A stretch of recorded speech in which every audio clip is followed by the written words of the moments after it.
নামাজ না পড়লে হবে না রে ভাই। আসল জায়গা কিন্তু আখেরাত। দেখো তোমার বাবা দাদা, যাদের বাবা মারা গেছেন, দাদা মারা গেছেন, দেখো মারা গেছে না? দাদা, পরদাদা মারা গেছে না? মারা গেছে তো। কি বাইচে রয়েছে? আমাদের সিনিয়র কোন লেটার বাইচে রয়েছে? গোলাম আহমেদ সাহেব, বীর গোলাম আহমেদ, আমার অত্যন্ত অত্যন্ত পছন্দের মানুষ। তারপর হারেস চৌধুরী, তারপর জয়নাল, হারেস, ওই মদন, সবাই তো মরে গেছে।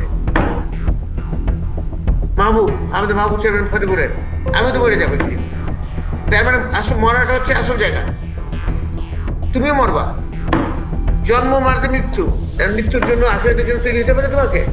নামাজ পড়তে হবে, কোরআন শরীফ পড়তে হবে, নিজেকে সঠিক রাখতে হবে, বদ কাজ করা যাবে না। বদ কাজ যারা করবে তাদেরকে বাধা দিতে হবে। দেখো রে ভাই, আমি তোমাদেরকে রাজনৈতিক বক্তব্য দিব না। আমি তোমাকে আপন ভাবে নিজের বক্তব্য দিব। এগুলো সব নিজের বক্তব্য। তোমার বলছি কি পেটের বক্তব্য দিছি, জিন্দাবাদের বক্তব্য দিব না। বক্তব্য দিব আখিরাতের বক্তব্য দিব। নামাজ পড়তে হবে, কোরআন শরীফ পড়তে হবে, লেখাপড়া করতে হবে, নিজেকে যোগ্য করতে হবে।